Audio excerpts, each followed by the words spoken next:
Hey everybody, today I will do another video, and today is going to be a short video. I'm going to do a MATLAB tutorial. I know that I have been doing more C++ in this channel, um, and but today I will do a little bit of MATLAB, basic MATLAB. So okay, so let's get started. So if you have a MATLAB, it look like this. Let's open that.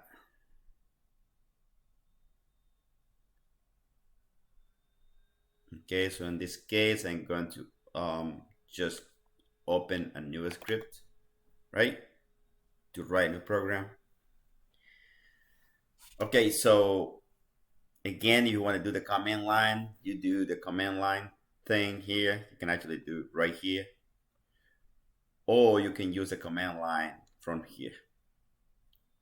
So you can actually select command line on the top here, the section where you can actually just do command line. But I think it's better to use the script. But anyway, so this is how you actually, open MATLAB, go a new script, and then you get this little thing here that is basically writing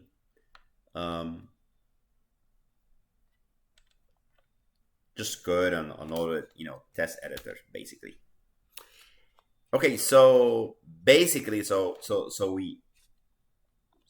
in MATLAB we do the percent sign like this, and we can type a comment here, right? So for a comment, we can actually say in this case, right? So just like this is a basic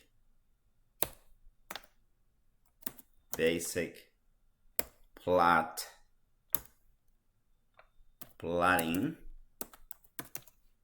MATLAB tutorial. Right, so we got that. Okay, so then MATLAB, you don't have to declare anything. So basically, you don't have to do that.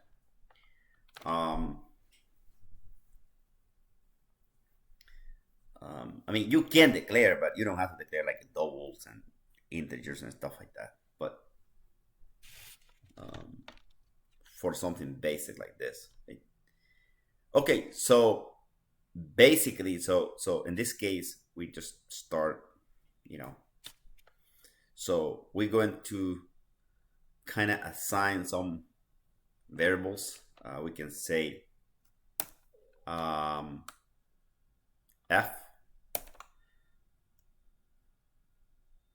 Yeah, so okay, let's do f equal to 50, right?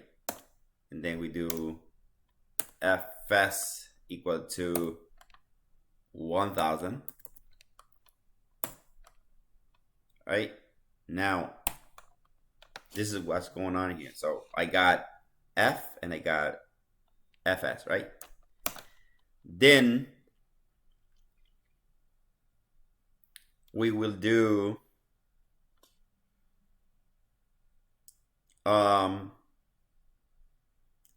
so we'll do n. N is equal to from 0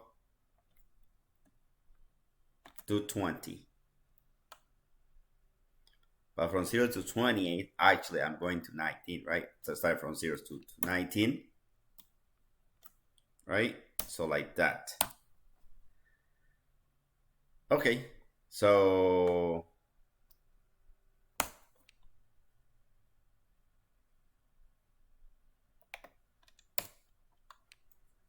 some of this MATLAB doesn't like the idea of the bracket. So yeah, so okay, so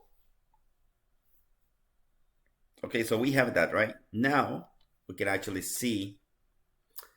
Okay, so let's say we want to plot basic sine function, right? So we can say that y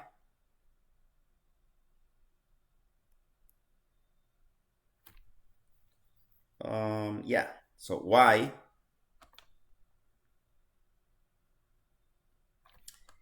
equal to sine, right? And we say 2 pi, 2 times pi times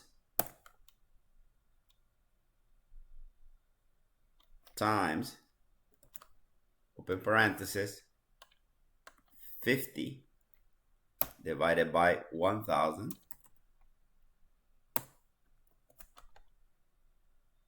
and then we do times, times, and we put a bracket on it.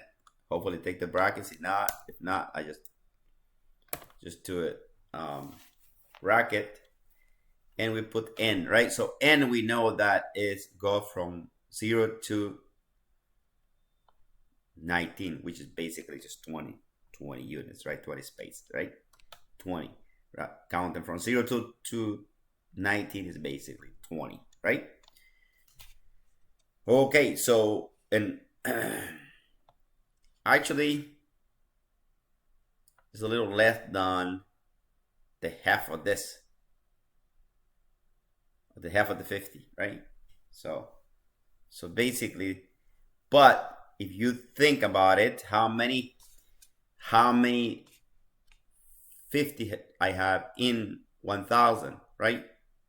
So this is the sampling frequency, this is the frequency, and this is just basically the times that we'll be able to plot this in the x-axis, right? Okay, so let's do n, and then just close the brackets.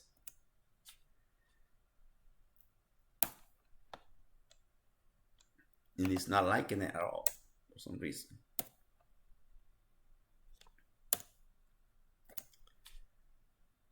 So let me just do this. Okay. So now, if I want to plot this, I can say plot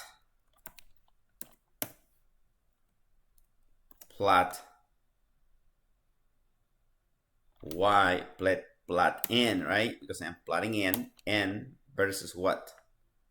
Versus y, right? And let's see. And of course, this is basic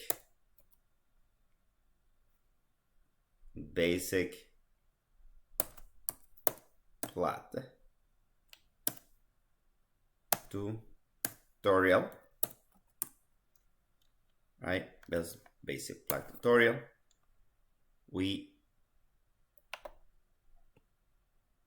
And you can see that we have a little graph here. So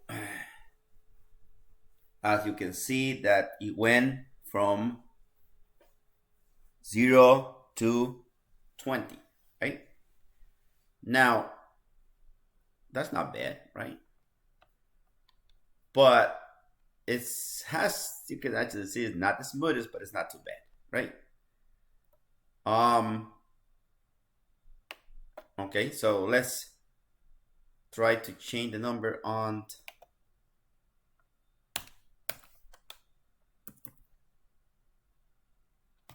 this, and let's do it again. Okay.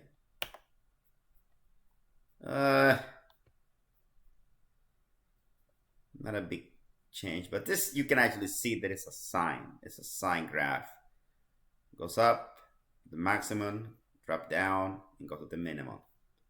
Unfortunately, MATLAB, it would be nice if MATLAB can just do like Cartesian plane, with another line of negative back here. That would be nice, right? That would be nice, actually. But I think it can be done, I believe, if you kind of go, if you select the values of n from negative to positive from like negative, from 0 to negative, from negative 20 to 0, and from 0 to 20. I believe it can be done, but I'm not gonna try that in this video. Anyway, so we have this, right? So we know that that's basically the sine graph, right? Okay. So now we did that, right? Let's do, I think we can comment something like this, hopefully. Maybe. Just comment the whole thing. Nope, it doesn't let you. I guess I have to do everything individually. Okay. Let's comment that. Let's comment that. Oops. That. And let's comment that. Okay. So now let's do what? Let's do another one, right? So let's do a parabola. Okay. So let's start with y again, right? Usually y, right?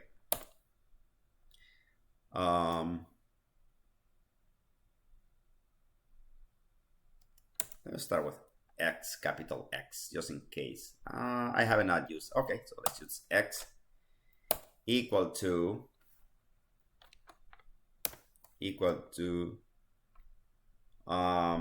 give some values like negative 5, negative 4, negative 5, negative 4, negative 3, negative 3, negative 1, negative 2, negative 1. All right, and then we have a 0, 1, 2, 3, 4, and 5. We close that, and we put a semicolon on it. That semicolon tells the program to hold that value, hold those values, right, until executed, right, without the semicolon, right? In other words, holding those values on the x variable, right? Okay, so now let's do y equal x, right? And we squared that. I just want to test something to let you know that MATLAB is something different than other languages. See, MATLAB doesn't recognize something like this. If I want to plot that, it recognizes the syntax. I put a semicolon there, okay, it's like, yeah, I'm happy now, you know. But if I try to plot this, if I want to say plot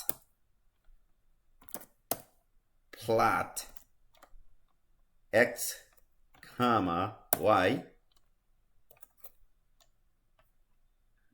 it doesn't like it. Why? It is because the dimensions for raising the metric to a power, it doesn't work that way in MATLAB. So I have to put a dot in here. Right here, you got to put a dot like that, right? Now, this will work. As you can see, there's a little parabola here, right? So now the parabola doesn't look too good because we have too few values, but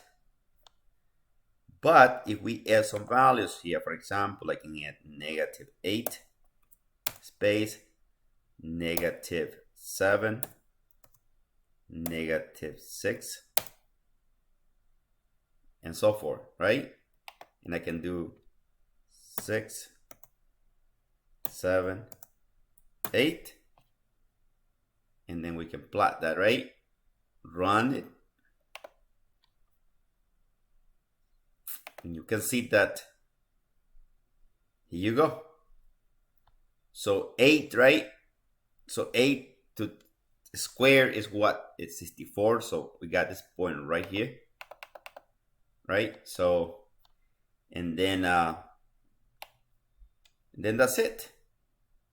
So now, remember from math, from algebra, that when you have the negative in front of the x squared, it's a parabola looking like this, right?